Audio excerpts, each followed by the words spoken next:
నిజంగా చెప్తున్నాను. ఇదేదో మన ఇంటర్వ్యూ కాంటెక్స్‌లో కాదండి. ఓకే. 10 నిమిషాలు జస్ట్ కాదండి క్వైట్‌గా కాదు. మామూలుగా యమున అని యమున. పిలవచ్చు స్వప్న. అలా కరెక్ట్. మాట్లాడితే అలాగే ఇంకొంచెం మాట్లాడితేనే దగ్గరగా అవుతాము. అబ్సల్యూట్‌లీ. నాకు ఆ లిబర్టీ ఇచ్చినందుకు థాంక్ యూ యమున. సీరియస్లీ. అలాగే. 10 మినిట్స్ క్వైట్‌గా కూర్చున్నందుకు అస్సలు మొత్తం డైమెన్షనే షిఫ్ట్ అయినట్టు అనిపించింది. అంతకుముందు చాలా అలజడిగా ఉన్నాను. ఏమిటి కనెక్షన్ అసలు అర్థం కానిది. 10 నిమిషాల్లో మనం కామ్ డౌన్ అవ్వడం ఏంటి? మీకు ఇంకా చాలా ఎక్స్‌పీరియన్సెస్ అయి ఉంటాయి. చాలా చాలా. So tell us your journey with this meditation and ధ్యానం అండ్ ఎవ్రీథింగ్. మెడిటేషన్. మెడిటేషన్ అనేది ఏంటంటే ఫస్ట్ పాయింట్ ఇప్పుడు చెప్పాను కదా! ఆ మౌనంగా కూర్చున్నప్పుడే మనలో మనం ట్రావెల్ చేయడం ఉంది కదా! చాలా అంటే మన థాట్స్ ఎలా వెళ్తున్నాయని చూస్తే మనకే నవ్వొస్తుంది ఒక్కోసారి. ఎవ్రీ సెకండ్ మనకు ఏదో తప్పు, అయ్యో అదేంటి అది పడిపోతుందేమో, అయ్యో వర్షం వస్తే ఇప్పుడేంటి, అయ్యో ట్రాఫిక్ ఉంది, అంటే నెగెటివ్ అనేది ఫస్ట్ వస్తుంది. అవంతా మనం అబ్జర్వ్ చేస్తూ పోతే మెడిటేషన్లో ఓ ఇవంతా ఇవంతా మనం తీసేసేయాలి, ఇవంతా కాదు అనేసి మన యూనివర్స్తో కనెక్ట్ అవ్వడం అనేది ఉంది కదా, అది చాలా ఈజీగా ఒక వే దొరుకుతుంది అనమాట. అంటే టోటల్గా మన చుట్టూ ఏంటంటే పాజిటివ్ ఎంత ఉందో నెగిటివ్ ఉంటుంది. మనం ఎలా ట్రావెల్ చేస్తున్నాం, మనం ఎటు వెళ్తున్నాం అనేది మనకు మెడిటేషన్లో తెలుస్తుంది. రైట్.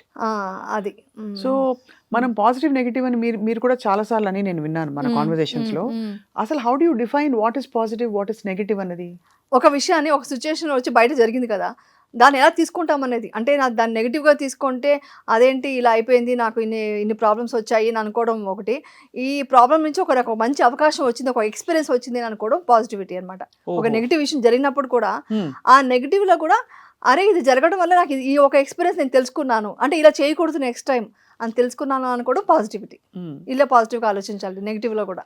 సో మీ ఎక్స్పీరియన్స్ లో మనకి మామూలుగా మనలో రెండు ఉంటాయి సమపాళ్లలో, అవి మనం పాజిటివ్ పెంచుకుంటూ పోతే ఇది చిన్నదైపోతుంది, పెద్ద గీత చిన్న గీత లాగే కదా. సో ఈ పాజిటివ్ పెంచుకుంటూ పోయి దీని గురించి అసలు మాట్లాడకపోవడం బెటరా, లేకపోతే ఇది వచ్చినప్పుడు దీన్ని ఎలా పాజిటివ్ తో ఎదుర్కోవాలని దాన్ని డైరెక్ట్ గా డీల్ చేయడం బెటరా? ఫర్ ఎగ్జాంపుల్ బయట వాళ్ళు చాలా మంది మాట్లాడతారు, ఆఫీస్ లో మా ప్రవీణ్ వచ్చి ఏదో నన్ను ఒక మాట అనేసారు, నేను కొంచెం బాధపడ్డాను, దాని నుంచి పాజిటివ్ నెగిటివ్ అనే ఇది వస్తుంది కదా comparison. How do you deal with situations యాక్చువల్గా? అప్పుడు మీరు ఆలోచించాల్సింది ఏంటంటే మీరు వాళ్ళని హీల్ చేయాలి. అంటే అతను ఒక మాట మిమ్మల్ని అన్నారంటే ఆ రియాక్షన్ వచ్చి మీ మీద అయి ఉండకపోవచ్చు, ఆ సిచ్యువేషన్ ఇంకేదో ఉండొచ్చు, ఇంకేదో తను ఫేస్ చేస్తుండొచ్చు, ఆ టైంలో మిమ్మల్ని చూడగానే లో ఫ్రీక్వెన్సీతో మిమ్మల్ని అనుండొచ్చు. సో మీరు అప్పుడు ఓకే క్షమించాడు, ఫస్ట్ వచ్చి ప్రవీణ్ ఏదో తెలియకుండా మాట్లాడాడు, మళ్ళీ ఎక్స్ప్లెయిన్ చేద్దామనో ఏదో ఒక స్మైల్ ఇచ్చారనుకోండి, ఆటోమేటిక్గా ఇది జరిగింది. నాకు మొన్న ఒక షూటింగ్లో జరిగింది ఎగ్జాంపుల్, అదే ఎగ్జాంపుల్ చెప్తాను. ఏంటంటే షూటింగ్లో ఒక షాట్ అనేది ఇప్పుడు మనకు కొంచెం ఎక్స్పీరియన్స్ ఉంటుంది కదా, డైరెక్టర్ కాకుండా వేరే అతనికి ఒక షాట్ తీయమని ఇచ్చారు, అంటే అతనికి ఇంకా ఎక్స్పీరియన్స్ లేదు. అప్పుడు ఇది కొంచెం రాంగ్ షాట్ అవుతుంది, అంటే నేను ఎమోషన్గా మాట్లాడుతున్నాను, ఇద్దరు కొడుకులు కొట్టుకుంటున్నారు, నేనేమనంటే వాళ్ళు కొట్టుకోవడం ఆపేసిన తర్వాత నాకు ఎమోషన్ వస్తుంది, కానీ కొట్టుకుంటున్నప్పుడు నాకు ఎమోషన్ ఎలా వస్తుంది, ఆపడానికి ఒకటి చంపేస్తున్నారంటే పొడి చేస్తుంటే ఆపుదాము, ఆపిన తర్వాత డైలాగ్ వస్తుంది అని చెప్పాను. లేదు ఇది ఇలాగే ఉంది, స్క్రిప్ట్లో ఇలా ఉంది అంటే, స్క్రిప్ట్లో ఉండొచ్చు బట్ నువ్వు కొంచెం క్రియేటివిటీగా ఆలోచించు అని చెప్పాను. చెప్తే అది వినలేదు. నేను 2 రకాల షాట్లు వేసాను, ఈ రకమో చేశాను, ఆ రకం నేను చెప్పినట్టుగాను ఇది చేశాను, చేసేసి నువ్వు చూడు అంటే తనకు రియలైజ్ అయ్యాడు, అంటే ప్రాక్టికల్గా చేస్తున్నప్పుడు ఇది కరెక్ట్ షాట్ కాదని అర్థమైంది. సో అని అనుకున్నాక ఇట్స్ ఓకే బాయ్ అని చెప్పేసి వచ్చేసాను. నేను ఇమ్మీడియట్గా అతనికి ఏమనుకున్నానంటే ఓకే పెద్ద పెద్ద డైరెక్టర్సే ఒకసారి మిస్టేక్ అవుతుంది, అతను తెలియకుండా అతని నాలెడ్జ్లో కొంచెం మిస్టేక్ అయింది, ఇట్స్ ఓకే అని నేను ఇమ్మీడియట్గా అతన్ని క్షమించేసి ఇంకా ఒక గ్రాటిట్యూడ్తో వచ్చేసాను అనమాట. అలా వచ్చేసరికి ఇమ్మీడియట్గా విత్ ఇన్ 10 minutes నాకు కాల్ వచ్చింది, సారీ మ్యామ్ అనేది. అంటే వాళ్ళ మిస్టేక్స్ని కూడా వాళ్ళు కరెక్ట్ చేసుకోవడానికి మనం అవకాశం ఇవ్వాలి, వాళ్ళని హీల్ చేయగలగాలి. వాళ్ళు ఏ సిచ్యువేషన్లో అర్థం చేసుకున్నారో అది తెలియకుండా ఉండొచ్చు. ఇప్పుడు ప్రవీణ్ గారు మిమ్మల్ని అన్నారంటే వాళ్ళ సిచ్యువేషన్ ఏంటో, లేదు నిజం నిజంగా మంది నాకు మిస్టేక్ ఫస్ట్ ఏంటో మనం చెక్ చేసుకోవాలంటే నిజంగా నా సైడ్ మిస్టేక్ ఉందా, అది ఫస్ట్ తెలుసుకోవాలి. నిజంగా మిస్టేక్ లేదు కాన్ఫిడెంట్గా తెలుసు మీకు, అప్పుడు మీరు ఏం చెప్పాలంటే ఓకే హీల్ చేయాలి. నెక్స్ట్ టైం మాట్లాడినప్పుడు ఆ ప్రవీణ్ క్లారిటీ ఇద్దాం అనుకోవాలి. ఆటోమేటిక్గా మీరు ఎప్పుడైతే దాన్ని ఒక పాజిటివ్ ఇలా చూసారో నెక్స్ట్ టైం ఆయనే వచ్చి సరదాగా అన్నీ మర్చిపోయి మాట్లాడతారు.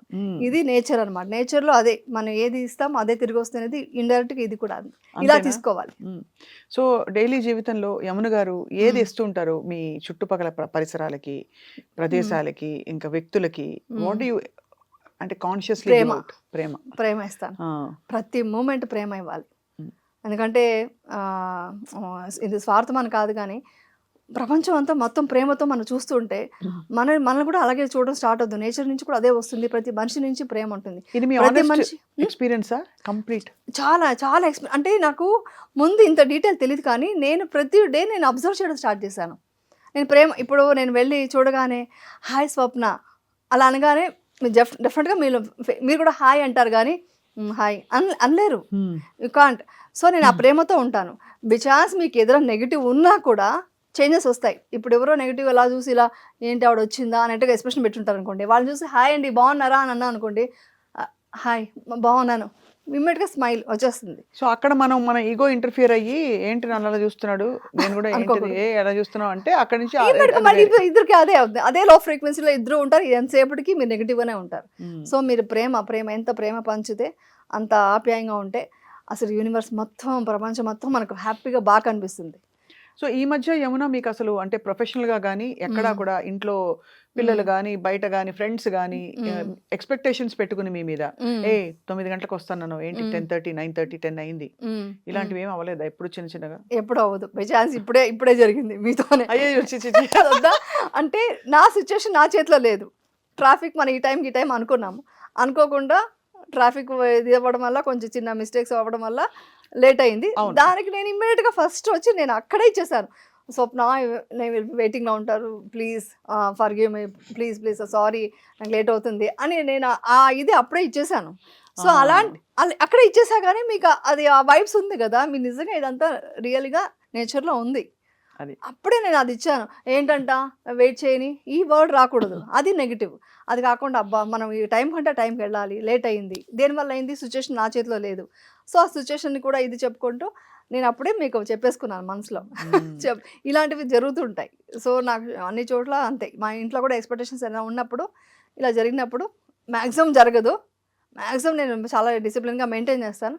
ఎప్పుడైనా జరిగినప్పుడు దానికి ఆటోమేటిక్ ఇచ్చేస్తాను. సో సూక్ష్మంగా స్టెప్ బై స్టెప్ చూస్తే మీకు లేట్ అవుతుందని మీరు అర్థం చేసుకున్నారు. వెంటనే నేను వెయిట్ చేస్తుంటానని నన్ను విజువలైజ్ చేసి నాకు మీరు పాజిటివ్ థాట్స్ పంపించాను. ఓకే స్వప్న ప్లీజ్ అని చెప్పారు. అండ్ రాగానే అదే వార్మ్త్ తో సారీ చెప్పాను, హక్ చేసుకున్నాను, లేట్ అయింది. అంటే ఇది ఎందుకు చెప్తున్నా అంటే చిన్నవే పెద్దవి అవుతాయి. ఇదే వచ్చి ఓకే రెడీనా అని ఉంటే డెఫినెట్గా మీకు హర్ట్ అవుతుంది కదా. ఇక్కడ ఎందుకంటే వెయిట్ చేస్తున్నా అంటే మీకు ఒక ఎక్సైట్మెంట్ ఉంటుంది, ఇలా క్వశ్చన్స్ మాట్లాడదాము, ఇంటర్వ్యూ ఇలా రావాలి అని ఒక ఎక్స్పెక్టేషన్స్ ఉంటుంది. దానికి రివర్స్ జరిగినప్పుడు ఆటోమేటిక్గా వస్తుంది రియాక్షన్స్. ఆ రియాక్షన్ని మనం కంట్రోల్ చేసుకుంటూ మనం ముందుకు వెళ్ళి మాట్లాడగలిగితే డెఫినెట్గా ఈగోలో లేకుండా ఉంటే, యాటిట్యూడ్ అదే డిసిప్లిన్గా ఉంటే మనం చాలా బాగుంటుంది. ఈ రిలేషన్షిప్ లో బాగుంటుంది. చాలా బ్యూటిఫుల్ గా ఉంది. చాలా మంది ఒక పాయింట్ అయ్యాక ఎన్నో డక్కాముక్కీలు తిన్నాక లేదంటే ఒక వయసు అయిపోయాక మెడిటేషన్ ఇవన్నీ చేసుకోవాలంటారు. But actually youngsters personality develop అయ్యేదే మనకి 10 నుంచి 20 ఇయర్స్ లోపు. వ్యక్తిత్వం ఆ టీనేజ్ ఇయర్స్ లో ప్రపంచం గురించిన ఇంప్రెషన్స్ అన్ని ఫామ్ అవుతాయి. అవును. సో ఆ టైంకి ఎలా వాళ్ళని పాజిటివ్ గా గ్రూమ్ చేయొచ్చు? Starting from peer pressure, starting from I'm not good enough, నాకు లేదు, నాకు రాదు, ఇలాంటి దీని నుంచి how can we groom them? Actually వచ్చాలంటే గ్రాస్పింగ్ అంతా 7 years లోపు జరుగుతుంది బేబీకి. ఒక బేబీ ఏదన్నా తెలుసుకుంటుంది, నేర్చుకుంటుంది, అది చేస్తుంది అంటే 7 years లోపలే జరుగుతుంది. అందుకని చిన్నపిల్లలు చూసి బుచ్చోడు వస్తాడు అని భయం పెట్టడం అవన్నీ చేయకూడదు. యాక్చువల్లీ వాళ్ళు అందుకనే భయపడతారు.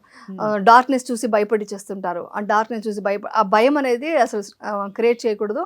అప్పుడు ఏమి చెప్పినా వాళ్ళు గ్రాస్ప్ చేసుకుంటారు.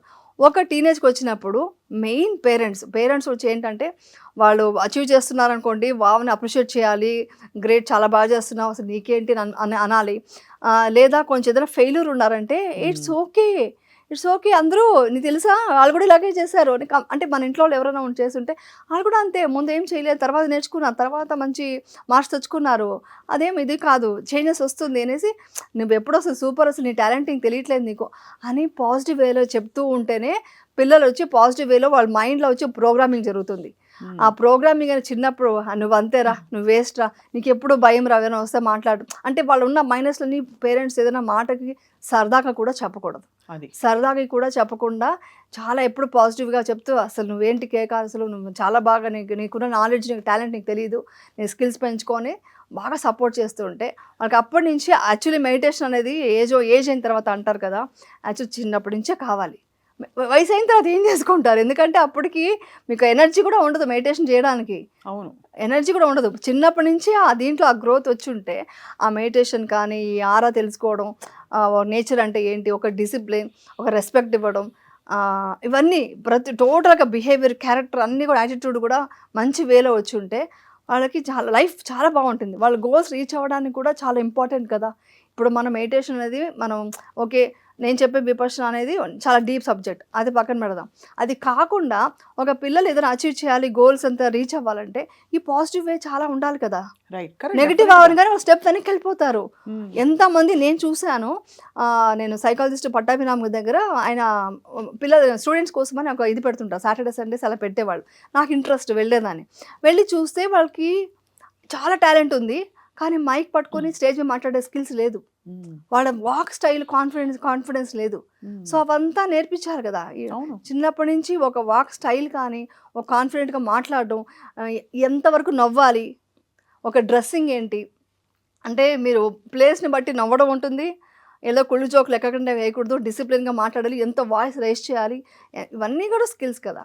సో ఇవంతా ఇంపార్టెంట్ అనమాట. ఎడ్యుకేషన్తో పాటు ఇవన్నీ కూడా ఫ్యామిలీలో కూడా చెప్తూ ఉండాలి అని చెప్తుంటే వాళ్ళకి అవన్నీ వస్తాయి. ఇన్ఫాక్ట్ ఇవే ఇంపార్టెంట్. ఈ స్కిల్ సెట్స్ ఉంటే గనక ఐ థింక్ ఏ రంగంలో ఉన్నా, ఎంత తక్కువ చదువున్నా ఎంత ఎక్కువ చదువున్నా వాళ్ళ ప్లేస్ లో వాళ్ళు రాణిస్తారు. అవును, లైఫ్ స్కిల్స్ అంటారు కదా. ఇప్పుడు మీకు ఏ కాలేజ్ చదివామనే మార్క్స్ కంటే మీరు ఒక ఇంటర్వ్యూలో ఎలా అటెండ్ అవుతున్నారు, ఎలాంటి క్వశ్చన్ ఆన్సర్స్కి ఎలా కాన్ఫిడెంట్గా ఆన్సర్ చెప్తున్నారు, మీ వాక్ ఏంటి, మీ బిహేవియర్ ఏంటి, మీ మాట్లాడే స్టైల్ ఏంటి, ఆ వాయిస్ రేస్ చేయడం, ఇవన్నీ కూడా డెఫినెట్గా కౌంట్ అవుతుంది.